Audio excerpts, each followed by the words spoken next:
La paternidad ha migrado de la autoridad al consenso emocional.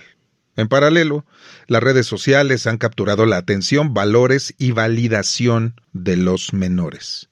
Mientras algunos países ya legislan restricciones severas, en otros, el tema sigue siendo tabú o se delega completamente a los padres, quienes, por cierto, ya perdieron el control. Esto es imposible estar de acuerdo. Vivimos rodeados de opiniones, pero escasos de pensamiento y reflexión. Aquí no venimos a entretener, venimos a incomodar, a cuestionar y a usar el sentido común. Esto es Imposible Estar de Acuerdo, con René Palacios y Edgar Luna. Comenzamos. Mi querido René Palacios, qué gusto estar hoy contigo frente a los micrófonos de Imposible Estar de Acuerdo con un tema por demás polémico y hoy sí, me parece que, al menos en México, mucha gente le va a costar muchísimo trabajo estar de acuerdo con nosotros. Hola Edgar, qué gusto saludarte y en efecto pues es todo un problema, no nada más para la juventud ni para la infancia, sino en general para la colectividad que constituimos los mexicanos y en general es un problema que tiene un alcance universal, ¿no? Sin duda, pero fíjate que me gustaría iniciar con un comentario. Hemos dicho que nos interesa mucho la opinión de los que nos escuchan, provocar la reflexión, que haya estas ideas, pero este intercambio de ideas también. Y recientemente recibí retroalimentación de uno de nuestros escuchas que nos decía, oye, es que cuando hablaron del tema de la identidad digital, pues sonaban más bien así como a personas mayores, distanciadas de la modernidad y pues que no entienden lo que está pasando y como que era una postura, digamos, muy de diferencia generacional. Y no es que este episodio pretenda dar respuesta a ese comentario, aunque podría darle profundidad a lo que hablamos sobre el tema de la identidad digital, porque además el comentario me lo hizo una persona adulta. Y creo que lo que vamos a hablar hoy, que tiene que ver con el efecto de las redes sociales en los niños y adolescentes, pero desde el punto de vista de la falta de control que estamos teniendo los padres sobre nuestros hijos a nivel prácticamente mundial, ya merece ver cuáles son las causas, qué lo está originando y por supuesto los padres tenemos una enorme responsabilidad, pero aquí hay un factor importantísimo y tiene que ver con el mundo digital, tiene que ver con las redes sociales y con este hecho de que hoy los hijos negocian, ya no obedecen, negocian. Y también sobre la pregunta de quién los está educando realmente. ¿Somos los padres? ¿Es la academia, los colegios? ¿O es el algoritmo? Porque tenemos un conflicto sumado. Tormenta perfecta. Paternidad debilitada. Tecnología invasiva. Tecnología invasiva y que esto no se puede negar. Entiendo el comentario del el escucha que amablemente nos comparte su punto de vista, pero además, pues ubicándonos como una suerte de neoluditas. El Ned Ludd fue un personaje que cuando la revolución industrial se opuso a toda esta cuestión de la mecanización y impulsó un movimiento que consistía en destruir, por ejemplo, máquinas que elaboraban textiles. Él pensaba que las máquinas iban a terminar sustituyendo a los seres humanos y que por lo tanto había que oponerse con toda fuerza a pues la revolución industrial. La realidad de las cosas es que este tipo de posturas siempre terminan perdiendo. Siempre el avance tecnológico de una u otra forma se termina imponiendo. Conveniente y necesario. Conveniente y necesario, pero con costos que se tienen que administrar y con riesgos que se tienen que detectar y acciones que se tienen que tomar porque también tienen consecuencias negativas, no deseadas evidentemente, y que pueden ser atenuadas pues, con medidas tomadas, digamos, a tiempo, y es a lo que nos referíamos en el programa anterior en el que hablamos de algo similar a esto que estamos tratando el día de hoy. No se trata de oponerse al progreso ni al avance tecnológico, pero sí de detectar fenómenos obvios que se están dando como producto de esta revolución tecnológica y que están impactando desde luego en la formación, en el desarrollo de los jóvenes. Estas paradojas que tú planteabas, ¿quién educa ahora? ¿No? Los profesores, los padres o pues el algoritmo. Y creo que cualquiera que le eche un ojo a lo que está ocurriendo en la realidad podrá detectar que hay desafíos a los que no se les puede dar la espalda, ¿no? Y aunque tenemos datos donde en el promedio mundial los adolescentes que tienen acceso a un teléfono o a un dispositivo con internet están consumiendo entre 3 y 6 horas diarias de redes sociales, pero no lo vamos a enfocar por allí primero. Hablemos de la paternidad para arrancar, hagámonos responsables. Y entonces la pregunta es, ¿en qué momento pasamos de ser padres, figuras de autoridad, a buscar ser amigos, tener toda esta permisividad? Y sí, por ahí me van a decir que hoy lo que está de moda es este temor de nosotros los padres a no frustrar a nuestros hijos, a que no pierdan confianza, a que no los lastimemos emocionalmente y queden traumados como nos traumaron nuestros padres a nosotros. Pero entonces viene un fenómeno de sobreprotección, pero también de abandono de la paternidad y del rol que nos toca como formadores. Como formadores ante una cosa que no cambia como lo dicta la corrección política, que es la realidad y que es la vida. La realidad y la vida no se van a adaptar a esta nueva era en donde nadie debe de sufrir. No se van a adaptar a esta nueva era en donde todo el mundo es ganador, porque participar es verdaderamente el triunfo. Lamentablemente, pues en la vida no es así, sino pregúntale al antílope que no corrió lo suficientemente rápido y que pues lo alcanzó el león, ¿no? Entonces, pensamos que podemos modular el mundo para que no resulte incómodo para los individuos que eventualmente se están incorporando a él, digamos, nuestros hijos. Y eso en alguna medida puede ser posible, pero hasta un cierto punto, hay un punto en donde ya no es posible. Y voy a dejar un hilo ahí nada más como idea, para no perdernos, de que si habláramos de teorías conspiratorias, qué conveniente es que esta generación sea frágil, que esta generación esté dominada por algoritmos y que esta generación permita en los próximos años que quienes controlan los futuros de las naciones, de las personas, de las comunidades, hagan lo que se les dé la gana, mientras la gente está más preocupada por el filtro que tiene que usar en Instagram o por tener muchos likes. Bueno, por supuesto. Y además, yo no me, digamos, sé que no estás esgrimiendo la teoría de la conspiración.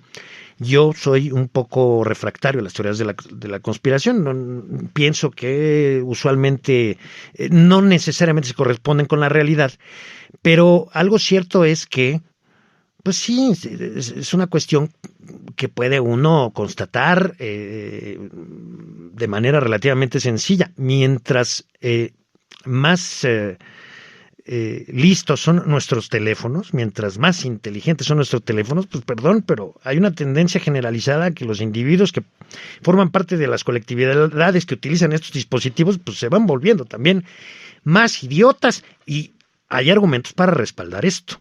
Hay cosas que eran impensables en otro tiempo y ahora están pasando, son parte de la normalidad.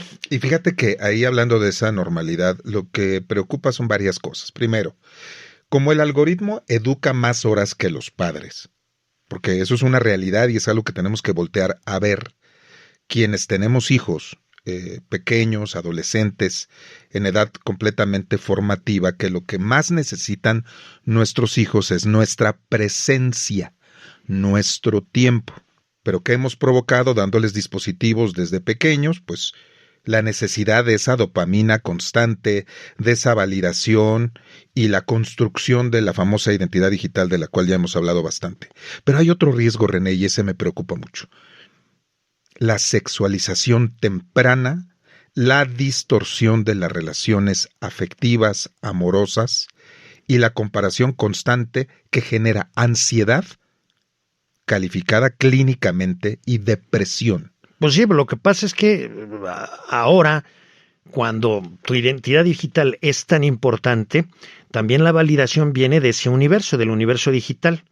Entonces, estos fenómenos que antes eran propios de otros ámbitos, fenómenos como la ansiedad, como la depresión, como algunos desequilibrios que no necesariamente tenían que llegar a niveles de patología, pero que pues, se hacían presentes, ahora se hacen presentes en la interrelación de los individuos con estos dispositivos. Entonces, pues ahí es donde hay que observar qué es lo que está pasando para ver qué es lo que se puede hacer, y no es una cuestión, digamos, generacional de los que están en contra del cambio. El cambio siempre genera incomodidad, eso es universal para todos los seres humanos, pero también cegarte a las consecuencias que están teniendo los cambios en los diferentes ámbitos que está teniendo la realidad colectiva en la que vivimos, pues es tomar un riesgo muy grande.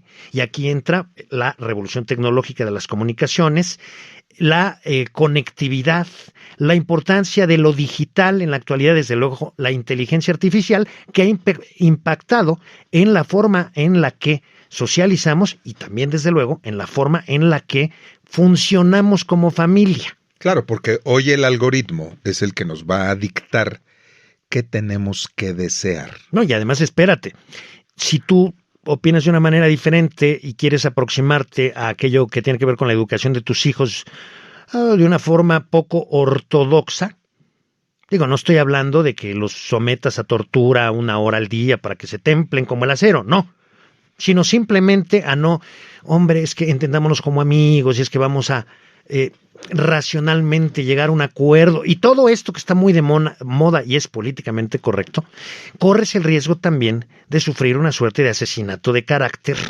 o sea, asesinato de carácter en el sentido de que, pues, tengas un linchamiento digital porque estés haciendo prácticas que pues no se corresponden con la libertad que deben de tener los jóvenes y los niños hoy en día, porque pues, son almas libres que deben de volar. Y, sí, pero hay una enorme diferencia entre ciertos mamíferos que nacen preparados para caminar, para autoalimentarse. Y creo que es un buen ejemplo, porque el ser humano nace dependiente. Totalmente, se muere. Para sus necesidades más básicas, pero también tiene un desarrollo que toma cierto tiempo. Claro. Un adolescente a los 14 años no ha terminado de configurar su cerebro, está creciendo. Por supuesto, el cerebro tiene tiempos y ritmos que le importan un rábano al cerebro, lo que esté pasando con la revolución tecnológica, etcétera, ¿no? Al cerebro humano me refiero. Entonces, si tú, por ejemplo, desaprovechas la plasticidad del cerebro en etapas tempranas de la vida para, no sé, fomentar la capacidad de pensamiento abstracto, ¿por qué? Y crítico también. ¿Por qué? Porque resulta que ya no es necesario desarrollarlo porque todo te lo da el telefonito que tienes al lado, pues lamentablemente esas capacidades llegará un momento en el que no se puedan desarrollar en la persona adulta, porque el cerebro ya perdió su plasticidad. De hecho, pues va a sonar a lo mejor muy políticamente incorrecto, pero seguramente todos hemos conocido a algún babotas, alguna persona, digamos, que no es particularmente brillante, ¿no? O sea, que pues, no fue muy dotado ¿no? Sin embargo, habla. Hasta el más estúpido habla. Y la verdad es un milagro. ¿Por qué? Porque el lenguaje, cualquier lenguaje, no aquí el portugués o el francés, el chino, el inglés, el árabe, el que sea, son sistemas muy complejos de comunicación. Sin embargo, hasta el más baboso habla. ¿Por qué? No es que lo aprenda, es que lo adquiere. Prácticamente es una reacción natural del cerebro humano. Cuando ya llegas a una cierta edad, en el tiempo. Sí, en el tiempo. Ya llegas a una cierta edad. ¿Puedes aprender un idioma extranjero? Sí, pero ya cuesta más trabajo. Y no estoy hablando de viejitos de 50, de 60, no. Estoy hablando de personas, de personas a los 11, 12, 13 años que empiezan a aprender una lengua extranjera, ya les cuesta más trabajo porque el cerebro ya no tiene la plasticidad que tenía cuando adquirieron su lengua materna. Y regresando al punto, aquí lo importante es decir lo siguiente.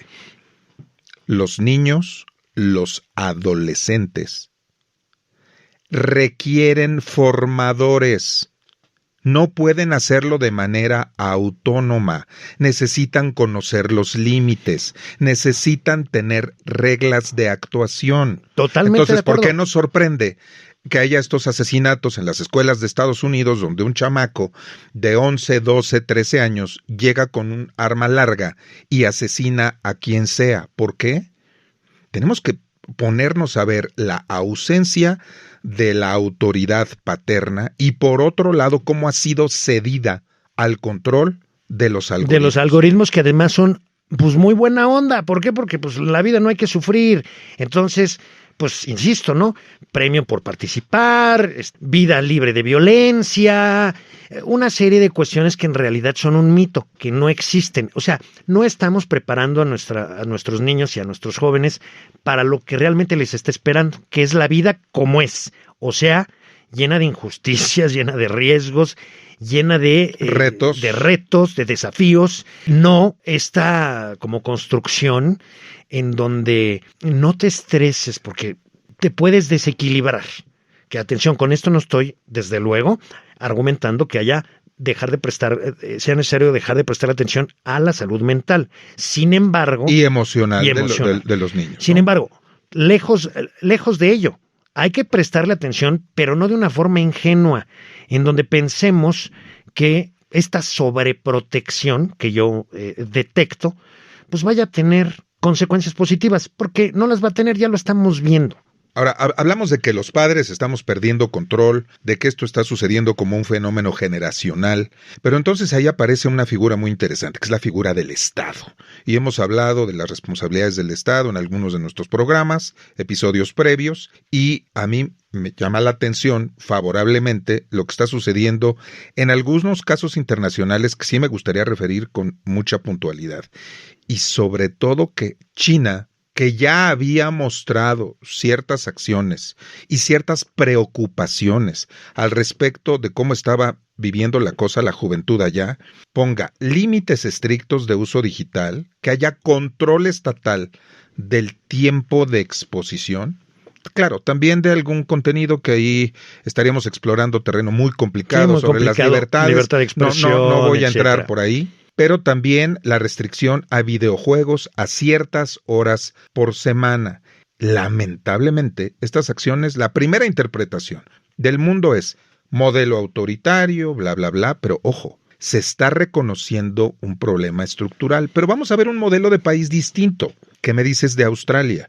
Lo ubicamos y lo conocemos como un país de libertades. Desde luego, es uno de estos conocidos como países europeos que no están en Europa. Es una democracia, es un país liberal, es un país que desde luego no se puede, agrupar con China dentro de una misma categoría, y sin embargo, pues Australia también está tomando medidas para restringir el acceso a dispositivos a niños y jóvenes, y no solamente Australia, también Francia, que desde luego tampoco se puede comparar con China en lo relativo a que sea un régimen autoritario y que imponga maneras de vivir. China, bueno, desde luego que sí, pero Australia y Francia no. Y bueno, son los países que han tomado la delantera en establecer algunas limitaciones, algunas políticas con objeto de modificar tendencias en esto que se ha detectado que es un problema, porque sí que lo es. Pero fíjate qué interesante. En Australia, y hablando de que son muy democráticos y muy libertarios, abren un debate primero, un debate fuerte, un debate serio entre libertad y protección. Pero el enfoque, fíjate, es la salud mental infantil y juvenil. Y eso a mí me parece extraordinario porque es poner el ojo donde debe de ser. No en si es autoritarismo, no en si hay que dejar que el niño sea libre o no. Es pensar en el niño, en el adolescente, en el joven, desde el enfoque de su salud mental. Y de ahí nacen las propuestas de restricción. Ahora, Francia... ¡Qué maravilla! Prohibición de smartphones en escuelas. Uh-huh. Y ahí también van a aparecer las opiniones. Oye, pero mira, es que necesitan y ayudan mucho para la educación, etcétera. Me parece que Francia debe de entender mucho más que muchos países de educación pública y, sin embargo, ha tomado esta determinación que me parece sustantiva. Porque, perdóname, sobrevivió la humanidad 2000 años aprendiendo cosas sin smartphones. Son de mucha ayuda, seguramente. ¿Indispensables? No lo sé. No, a ver, no vamos aquí a hacer un debate de, oye, ¿por qué no planteamos el escenario de deshacernos de los smartphones? Porque eso no va a ocurrir. Es ni otra vez es lo que estamos diciendo. No. Para que quede aquí hablamos claro. de la prohibición en las escuelas para que quede claro. de educación primaria. Aquí la tendencia y en lo que se han basado estos gobiernos es que a raíz de esta revolución de los dispositivos, que ya tiene un cierto tiempo, ya hace un tiempo que prácticamente pues, cualquier persona tiene un teléfono celular, pues se han detectado ciertos fenómenos. ¿Y en qué poquito tiempo, René? Porque me acuerdo todavía cuando estábamos grabando en Frecuencia Cero, programas como EON 4.5, que era nuestro programa de tecnología, tú con Imposible Estar de Acuerdo, con Más Allá de las Fronteras, y hablábamos de ese futuro donde pasáramos de ese 7% de la población que tenía acceso a Internet en una computadora. Y René, ni siquiera 20 años, en 19 años, hoy tú puedes decir frente a micrófonos que prácticamente cualquiera tiene un dispositivo con acceso a Internet. Increíble. Es increíble y bueno, esto está trayendo consecuencias negativas, también positivas, pues por supuesto, pero estos tres países están tomando medidas. ¿Por qué? Porque quieren afrontar las consecuencias negativas. ¿Y cuáles son? Fundamentalmente es que están perdiendo capacidades intelectuales y esto se puede constatar a través de estudios estadísticos. Y reiteramos que estamos hablando del efecto en niños y adolescentes, claro, desde el enfoque de la responsabilidad que los que somos padres tenemos con su formación. Y ojo, regreso al tema de Francia, perdóname. Este equilibrio entre la participación del Estado y la responsabilidad parental, porque allí la regulación da cierto consentimiento, cierta holgura, para que sean los padres quienes determinen algunos de estos factores. Claro. Ya no es una regulación nada más estatal, sino hacen corresponsable al padre, que por supuesto tiene aquí un rol importantísimo, y ojalá esto ayude haciéndonos responsables, los que somos padres. Yo sé que esto es en Francia, pero ojalá que aprendamos de estos modelos para que volvamos a tomar en nuestras manos las riendas de la educación y la formación de nuestros hijos. Pero hablando ya de nosotros, pues tengo que referir el caso México. ¿Y México qué está haciendo, René? No, pues no tiene, a ver, el régimen mexicano en estos momentos no tiene ningún incentivo para avanzar en esa dirección. ¿Por qué? Pues porque el régimen mexicano está en estos momentos ocupado por un grupo en el poder que, pues, no te diría que sepultó, pero poco más o menos una democracia electoral que nos duró 25 años. Entonces, bueno, si esta revolución tecnológica ha permitido que esto haya ocurrido, pues están contentísimos, felices de la vida. Así claro, va la cosa. Pero independientemente de los objetivos políticos, de dominación, de perpetuación del poder por el régimen actual, ¿qué pasa con la educación? Vaya, estamos en uno de los peores momentos. Y mira que podríamos compararlo al posrevolucionario, donde el índice de analfabetas era absoluto, pero pues ahora el analfabetismo está en el pensamiento crítico, en la falta de reflexión, en que no nos importa lo que está pasando. Y entonces, perdóname, yo no veo una política educativa y ya ni siquiera vamos a mencionar el circo del señor diseñador de libros de texto, que acabamos de ver hace apenas unas semanas, que nos lleva ya a pensar que si eso es lo que pasa en el seno de la Secretaría de Educación Pública, pues si aquí estuviera Vasconcelos se vuelve a morir, man. Desde luego. Ahora, ¿qué ha permitido todo este circo del señor Marx Arriaga? Bueno, el hecho de que esta falta de pensamiento crítico no se limita simplemente a algunos adolescentes y niños, sino que ya ha permeado a otros sectores importantes de la sociedad, otros sectores etarios de la sociedad, y entonces, pues de acuerdo al algoritmo, por ejemplo, pues es la historia, es lo que pasó, son los hechos, son los datos. ¿Por qué? Porque todo es a la carta. Lo hablábamos en otro programa aquí, ya llegamos a un punto en donde no solamente a través de los algoritmos a la gente se le agrupa dentro de un bloque de opinión, sino también a la gente se le agrupa dentro de un bloque de información. O sea, ya no nada más opinas, insisto, sobre el resultado del partido en el que el equipo amarillo le ganó al equipo azul. Y entonces el algoritmo va agrupando a los que dicen que el equipo amarillo ganó al equipo azul, pues porque el árbitro lo ayudó, eso están por un lado. Dicen que pues ganó el equipo amarillo porque es un gran equipo y arrasó por su calidad de juego. No, ahora ya incluso estamos en grupos en donde los datos mismos son diferentes. Y además entonces ya no es, sí, ¿no? Es decir, unos piensan que ganó el equipo amarillo y otros piensan que ganó el equipo azul. Ya hasta los datos son a como los quieras. Y con esto, ¿cómo demonios puede haber un pensamiento crítico? Cuando ya hasta los datos se pueden modificar. Pero hasta que no ves que en tu familia sucede algo con tus hijos, tomas cartas en el asunto. Entonces, ¿para qué esperarnos? Ojalá que los que son padres de niños, de adolescentes y nos están escuchando, los podamos poner a reflexionar al respecto. Porque además, hablamos de los casos, ya dijimos, recapitulo, China, Australia, Francia, que se les aplaude. Y no se trata nada más de aplaudir iniciativas, pero sí tenemos que hablar que en Estados Unidos hay 40 estados que ya levantaron procesos judiciales en contra de Meta, que es esta compañía que engloba Facebook, Instagram, etcétera, por el impacto en menores. Y han sido los padres de familia, los distritos escolares, quienes han ido a promover con los fiscales, quienes han comprado la idea y entonces han iniciado estos procesos, porque hay cosas que han aparecido y que son absolutamente reales. Hay un diseño adictivo deliberado. Hay un diseño adictivo deliberado, lo han dicho incluso quienes han ocupado altos cargos ejecutivos en estas empresas.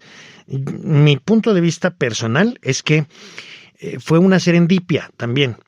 O sea, Mark Zuckerberg, cuando creó Facebook, dudo que haya tenido claro el alcance que iba a tener su creación y la capacidad que iba a tener de modelar opiniones, puntos de vista o incluso percepciones de la realidad. Yo pienso que fue algo que él mismo se sorprendió. Sin embargo, estoy de acuerdo contigo que no haya sucedido al inicio, al momento de la creación. De manera deliberada. Él generó ahí una cosa para que se comunicaran. Que no fue nada más él, porque por ahí hubo otros que... Hubo otros también, pero era como para que... Ha salido a la luz. Que sonaba además bien bonito y además sí que tiene grandes ventajas. Sin duda. Hay quien dice por ahí que las redes sociales acercan a los lejanos y alejan a los cercanos. Y la verdad es que Lo primero está buenísimo, lo segundo primero. Para nada. Ahora, aquí el problema fue que cuando se dieron cuenta de estos fenómenos, tanto adictivos que estaban teniendo los productos que están ofreciendo, de manera gratuita, por cierto. ¿Y por qué gratuita? Pues cuando algo te sale gratis es que el producto eres tú. O sea, la información que tú le das es verdaderamente el activo que está contando. Y pues de ahí se alimenta el algoritmo y de ahí la capacidad de establecer digamos, tendencias ya no de opinión, sino hasta de información. Y con esto digo, de lo que la gente cree que es verdad o no es verdad, ya los hechos van perdiendo importancia. Ya estamos en la posverdad, en el metaverso. Es decir, eso es lo que es lo que resulta particularmente grave. Porque si la capacidad de pensamiento crítico está debilitada, pues estos fenómenos son todavía más potencialmente destructivos. Ahora, a quienes dirigen todavía estas empresas, lo que se les puede y debe reclamar es que cuando se dieron cuenta de esta tendencia adictiva, cuando se dieron cuenta también de esta tendencia de división, de polarización, en lugar de advertir, meter reversa, intentar ajustar, digamos, ponerle sellitos negros. Ponerle sellos negros, lo que hicieron fue meterle más gasolina. Y hacer algoritmos que maximizan el tiempo de uso. El tiempo de uso, además, favorecer contenido que genere, por ejemplo, indignación, porque eso es lo que hace que la gente esté más tiempo pegada al dispositivo y que comparta más y que invite a más de sus contactos a enterarse de eso que le acaba de indignar y todo eso. Y a la división social y al antagonismo. Social, claro. Y esto es un fenómeno mundial. Pero pasa una cosa, René. ¿Qué sucede cuando todo esto que lo puedes llamar primero mercadotecnia y después otra cosa más perversa, ya se puede calificar como daño a la salud mental? Bueno, pues claro. Porque el incremento en ansiedad, depresión, trastornos alimenticios, René, especialmente en adolescentes con caso crítico en niñas, y un conocimiento perfectamente claro de estos líderes directivos de estas empresas, claro, porque hay documentos filtrados. O sea, están los llamados Facebook Papers. Y entonces muestran que Instagram sabía que afectaba la autoestima, no les importó. Aún así, hicieron cambios estructurales. ¿Para qué? Para lograr tener un mayor alcance. Y hay una cantidad impresionante de ex ejecutivos de estas empresas que han abandonado estas empresas, se han integrado como a una suerte de cruzada para advertir a la opinión pública sobre los riesgos de las redes sociales. Son un montón, hay documentales en diferentes plataformas que uno puede consultar el dilema de las redes sociales, por ejemplo, se me ocurre, y bueno, ahí tenemos claro que una vez que se dieron cuenta de esta tendencia, que era potencialmente nociva, no intentaron frenarla o controlarla, sino exacerbarla. Entonces, hay que actuar en contra de estas tendencias. Uno, pues bueno, con estas demandas en contra de estas empresas, pero dos también, pues moderando el asunto de la omnipresencia de las redes sociales, de los dispositivos electrónicos en la vida cotidiana de todos los seres humanos, porque eso es lo que está haciendo común a la humanidad en su conjunto. Por eso pues, hay fenómenos que... Sí, porque hablamos de la dependencia en los niños y en los adolescentes, pero parte de perder el control y parte de la ausencia presente es que también ves en estas mesas de familia, y lo digo ves porque en lugares públicos, en fines de semana, donde tanto los padres como los hijos están cada quien absortos en su dispositivo en lugar de convivir. Desde luego, incluso llegamos al extremo de la creación de enfermedades que antes no existían. Siempre existió una enfermedad psiquiátrica que se llama trastorno dismórfico corporal. Eso, por ejemplo, es cuando una persona tiene alguna característica, digamos, yo, mira, como puedes verlo, tengo una verruga aquí en la punta de la nariz. Pero, pues, honestamente, medio me vale un rábano. Entonces, felizmente, ese trastorno, ese no lo tengo. Pero puede ser que alguien sí lo tenga. ¿Y en qué consiste? En que se ve al espejo y la verruga que mide un milímetro, esta persona la ve como si midiera 5 centímetros y medio. Y entonces, si tiene el dinero, va y se lo gasta, y siempre va a haber un médico que se lo acepte para quitarse la verruga, y total, se acaba quitando nariz y media. Y como se sigue viendo mal, porque él se sigue imaginando la verruga en la punta de la nariz, pues sigue ahí metiéndose, haciendo, ese es el trastorno, ¿no? Bueno, ahora hay enfermedades que no existían, ¿por qué?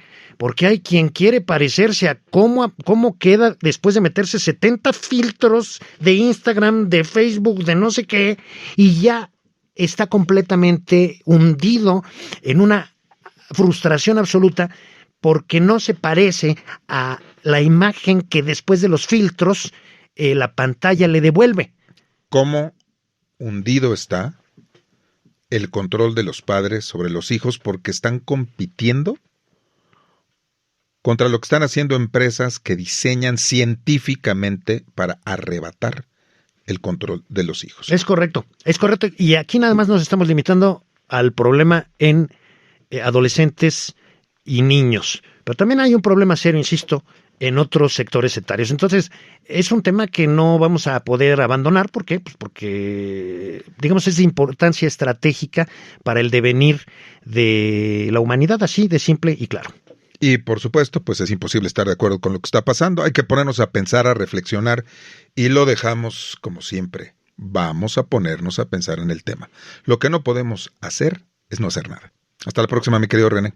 Gracias, Edgar. Si este episodio te hizo dudar, cuestionar o incomodarte un poco, entonces valió la pena. Porque pensar distinto no es el problema. El problema es no pensar. Escúchanos en el próximo episodio de Imposible estar de acuerdo. Cada semana, un tema para reflexionar. Esta es una producción de Frecuencia Cero Media Lab. Todos los derechos reservados. México 2026.